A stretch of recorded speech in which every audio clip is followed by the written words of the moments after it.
उधर हिमाचल प्रदेश की राजधानी शिमला के एक अस्पताल में मरीज और डॉक्टर में हुई मारपीट से पहले का हैरान करने वाला वीडियो सामने आया। कुछ दिन पहले अस्पताल में भर्ती उस मरीज और डॉक्टर के बीच जबरदस्त मारपीट हो गई थी, जिसके बाद भड़के लोगों ने उस डॉक्टर के खिलाफ मोर्चा खोल दिया था। और उसी मामले में सामने आए नए वीडियो में मारपीट के आरोपी डॉक्टर उस मरीज से बहस करते दिखे। तू कितना बड़ा है भाई?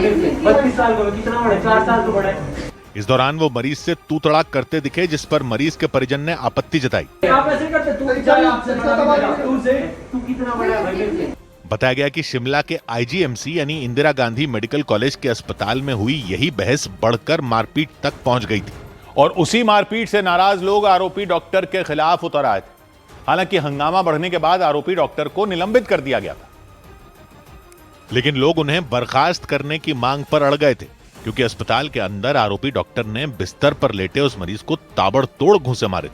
उन्होंने मरीज के चेहरे पर भी एक के बाद एक कई मुक्के जड़ दिए थे, जिससे बवाल हो गया था। यहाँ पे देख सकते हैं आप सब। इस दौरान उस मरीज ने भी डॉक्टर पर लात चलाई थी, जिसके बाद गुस्से में आए डॉक्टर ने उनकी जमकर पिटाई कर दी थी। इसी बात पर भड़के मरीज के परिजनों ने अस्पताल में जमकर हंगामा किया था, जिसके बाद सरकार ने मारपीट के आरोपी डॉक्टर पर कार्रवाई करते हुए उन्हें निलंबित कर दिया था। उधर उत्तराखंड के हरिद्वार में उस वक्त अफरा तफरी मच गई जब वहां कोर्ट में पेशी के लिए ले जाए जा रहे एक बदमाश पर सरेआम फायरिंग कर दी गई। विनय त्यागी नाम के उस बदमाश में लूट, डकैती और हत्या समेत उस पर 40 से ज्यादा केस दर्ज हैं और उस पर तब गोलीबारी की गई जब पुलिस उसे कोर्ट में पेशी के लिए ले जा रही थी। हरिद्वार के लक्सर थाना क्षेत्र में दिन दहाड़े हुई इस फायरिंग से दहशत फैल गई। जानकारी के मुताबिक पुलिस की गाड़ी पर एक पुल के पास हमला किया गया। उस गाड़ी में कई पुलिस कर्मियों के साथ बदमाश विनय त्यागी भी बैठा था। बताया गया कि हमलावरों ने घात लगाकर धावा बोला और अंधाधुंध गोलियां बरसाने के बाद फरार हो गए। इस हमले में गोली लगने से गैंगस्टर विनय त्यागी घायल हो गया और उसके अलावा 2 पुलिसकर्मी भी बदमाशों की फायरिंग में घायल बताए गए। उन्हें फौरन इलाज के लिए अस्पताल में भर्ती करवाया गया, लेकिन बीच सड़क पर पुलिस की गाड़ी पर हमला होने से खलबली मच गई। पुलिस ने हरिद्वार के चप्पे चप्पे को खंगालना शुरू कर दिया ताकि आरोपियों को जल्द से जल्द पकड़ा जा सके। पुलिस ने बताया कि विनय त्यागी को 2 गोलियां लगी। अज्ञात हमलावरों ने जाम का फायदा उठा करके जो भी समझे उस पर फायर किया है। 2 गोलियां उसको लगी हैं। उत्तर प्रदेश में मेरठ के रहने वाले विनय त्यागी को 1.5 महीने पहले देहरादून से गिरफ्तार किया गया था। पुलिस ने बताया कि उसके खिलाफ अलग अलग थानों में 40 से ज्यादा मुकदमे दर्ज हैं। इनमें कई केस तो हत्या और हत्या की कोशिश के भी शामिल हैं। उस पर हमला तब किया गया जब पुलिस उसे रुड़की जेल से पेशी के लिए कोर्ट ले जा रही थी। उधर विजय हजारे ट्रॉफी के दौरान बिहार की टीम ने इतिहास रच दिया। विजय हजारे ट्रॉफी के दौरान बिहार ने अरुणाचल प्रदेश के खिलाफ लिस्ट ए क्रिकेट के इतिहास का सबसे बड़ा स्कोर बना दिया। झारखंड की राजधानी रांची में खेले जा रहे मैच में बिहार ने 50 ओवर में 6 विकेट के नुकसान पर 574 रन का पहाड़ जैसा स्कोर बना दिया। क्रिकेटर वैभव सूर्यवंशी ने विजय हजारे ट्रॉफी में अरुणाचल प्रदेश के खिलाफ 84 बॉल पर 190 रन बना दिए। उन्होंने अपना शतक केवल 36 गेंदों में लगाया। इसके साथ ही वो 14 साल 272 दिन की उम्र में लिस्ट ए क्रिकेट में शतक लगाने वाले दुनिया के सबसे युवा खिलाड़ी बन गए। विजय हजारे ट्रॉफी में दिल्ली की ओर से खेलते हुए विराट कोहली ने 131 रन की पारी खेली। कोहली ने अपनी इस पारी के दौरान 14 चौके और 3 छक्के लगाए। इस मैच में दिल्ली ने आंध्र प्रदेश को 4 विकेट से हरा दिया। विजय हजारे ट्रॉफी में मुंबई की ओर से खेलते हुए सिक्किम के खिलाफ रोहित शर्मा ने 94 बॉल में ताबड़तोड़ 155 रन बना दिए। जयपुर के सवाई मानसिंह स्टेडियम में मैच खेला गया। अपनी इस पारी में रोहित शर्मा ने 9 छक्के लगाए। उनके शतक के दम पर मुंबई ने सिक्किम को 7 विकेट से हरा दिया। उधर चंडीगढ़ में मेयर चुनाव से पहले आम आदमी पार्टी को बड़ा झटका देते हुए उसके 2 पार्षदों ने बीजेपी का हाथ थाम लिया। चंडीगढ़ में जनवरी महीने में मेयर के चुनाव होने और चुनाव से करीब 1 महीने पहले आम आदमी पार्टी के 2 पार्षदों पूनम देवी और सुमन शर्मा ने बीजेपी की सदस्यता ले ली। चंडीगढ़ बीजेपी के अध्यक्ष जितेंद्र पाल मल्होत्रा ने पार्टी दफ्तर में दोनों पार्षदों को बीजेपी में शामिल करवाया। प्राइम मिनिस्टर नरेंद्र मोदी जी का स्टेटस और रुतबा दुनिया के अंदर कायम हुआ है। उन सब चीजों को देखते हुए आज हमारे बीच में 2 काउंसलर्स ने भारतीय जनता पार्टी को ज्वाइन किया है।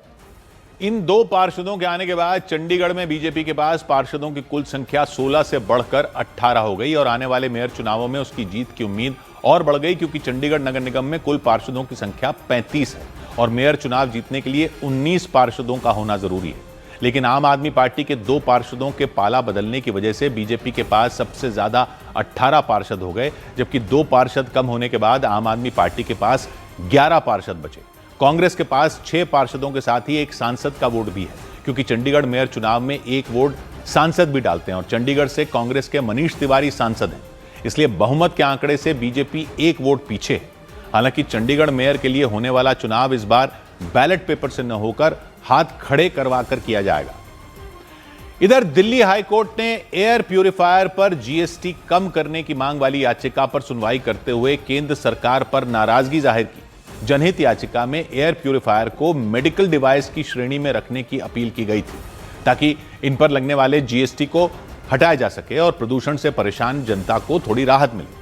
सुनवाई के दौरान दिल्ली हाईकोर्ट ने प्रदूषण की समस्या को गंभीर मानते हुए टिप्पणी की कि नागरिकों को साफ हवा देना सरकार का काम है और अगर लोगों को साफ हवा नहीं मिल रही तो कम से कम एयर प्यूरिफायर पर टैक्स कम किया जाए। अदालत ने प्रदूषण से जूझ रहे शहर में एयर प्यूरिफायर को लग्जरी वाली चीज मानने से भी इनकार कर दिया और इसके जवाब में केंद्र सरकार ने कोर्ट को जानकारी दी कि जीएसटी की दरों पर फैसला जीएसटी काउंसिल करती है और इसमें सभी राज्यों के साथ ही केंद्र सरकार शामिल होती है। इसलिए जीएसटी कम करने पर विचार के लिए 15 दिन का वक्त दिए जाने की मांग की गई, जिस पर हाई कोर्ट ने सख्त टिप्पणी करते हुए कहा कि क्या 15 दिन तक लोग सांस लेना बंद कर दें। कोर्ट ने बताया इंसान दिन में करीब 21,000 बार सांस लेता है और अगर वो प्रदूषित हवा में सांस लेगा तो इससे होने वाले नुकसान का अंदाजा लगाया जाना चाहिए। कोर्ट ने प्रदूषण के मुद्दे को गंभीर माना और सरकार से एयर प्यूरिफायर पर लगने वाले टैक्स की दरों पर विचार करने के लिए जल्द बैठक बुलाने के निर्देश दिए। साथ ही इस मामले की अगली सुनवाई के लिए 26 दिसंबर की तारीख तय की। उधर उत्तर प्रदेश के अयोध्या के राम मंदिर में भगवान राम की 400 किलो वजन वाली प्रतिमा स्थापित की जाएगी। राम मंदिर ट्रस्ट को यह खास उपहार कर्नाटक से भेजा गया। उस प्रतिमा को राम मंदिर में विशेष निगरानी में रखा गया, क्योंकि तंजावुर शैली में बनी वो प्रतिमा भव्य और अद्भुत नजर आई। प्रतिमा के राम मंदिर में पहुंचते ही दर्शन के लिए लोग जमा हो गए और उसे टकटकी लगाए देखते रहे। राम मंदिर में यह प्रतिमा कर्नाटक से भेजी गई। स्वर्ण और रत्नों से जड़ित एक विशेष प्रतिमा रामलला को समर्पित की गई है, जो बेंगलुरु निवासी मूर्तिकार जयश्री फर्नांडिस के तरफ से रामलला को समर्पित की गई। कर्नाटक से अयोध्या पहुंची ये भगवान राम की प्रतिमा राम मंदिर में श्रद्धालुओं के आकर्षण का केंद्र बन गई। यानी ये अद्भुत प्रतिमा 1900 किलोमीटर की यात्रा तय कर कर्नाटक से अयोध्या के राम मंदिर तक पहुंची। डाक विभाग ने उसे राम मंदिर ट्रस्ट को सौंपा और अब 29 दिसंबर को यह प्रतिमा पूरे विधि विधान के साथ राम मंदिर में स्थापित की जाएगी। उसे बनाने में सोने और चांदी के साथ विशेष नगों का भी इस्तेमाल किया गया। प्रतिमा पर स्वर्ण का लेपन करते हुए तंजावुर शैली का कलाकृति से निर्मित वो विशेष प्रकार का चित्र है। बताया गया ये प्रतिमा करीब 2.5 करोड़ रुपए की लागत से बनाई गई। तंजावुर एक दक्षिण भारतीय कला शैली है जो लकड़ी के तख्तों पर बनाई जाती है और उस पर सोने की परत के साथ रत्नों और मोतियों का इस्तेमाल किया जाता है। इस शैली में विशेष रूप से हिंदू देवी देवताओं के चित्र बनाए जाते हैं। इधर उत्तराखंड के उत्तरकाशी के एक गांव में उस वक्त दहशत मच गई जब 3 भालू अचानक एक मकान के बाहर पहुंच गए। इस दौरान उनमें 2 भालू घूमते हुए वहां रखे वन विभाग के एक पिंजरे में घुस गए। वो भालू जैसे ही उस पिंजरे के अंदर गए, पिंजरे का दरवाजा नीचे गिर गया। इससे वो बुरी तरह घबरा गए। हालांकि उनमें एक भालू का शरीर आधा बाहर होने की वजह से वो झट से पीछे हट गया। पिंजरे का दरवाजा उसके सिर को छूते हुए बंद हुआ, लेकिन पिंजरे में बैठा दूसरा भालू अंदर ही छटपटाता रहा। बताया गया उत्तरकाशी के मल्ला गांव में भालुओं के आने जाने से दहशत मच गई थी, इसलिए वन विभाग ने पिंजरा रखकर उन्हें पकड़ने की कोशिश की थी। हालांकि इस भालू को अचानक पिंजरे में कैद होता देखकर बाकी 2 भालू वहां से भाग निकले। उधर मध्य प्रदेश के सीहोर में जन सुनवाई के दौरान एक महिला और उनके पति के बीच जबरदस्त मारपीट हो गई। महिला ने आरोप लगाया कि उनके पति ने दूसरी शादी कर ली और उन्हें छोड़ दिया। और इसी बात पर भड़की महिला की अपने पति से मारपीट हो गई। सबके सामने ही वो एक दूसरे से भिड़ गए, जिससे अफरा तफरी मच गई।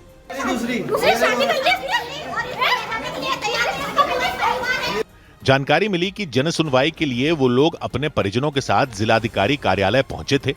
आरोप लगा कि इस दौरान उनके पति ने अपने दोनों बच्चों को किसी और का बच्चा बताया, जिस पर वो महिला भड़क गई। उनमें बहस के बाद जोरदार मारपीट हो गई। इस दौरान उनके बेटे ने गुस्से में आगे बढ़ने की कोशिश की, लेकिन परिजनों ने उसे रोक दिया। हंगामा बढ़ने पर पुलिस वालों ने किसी तरह बीच बचाव कर उन्हें शांत करवाया।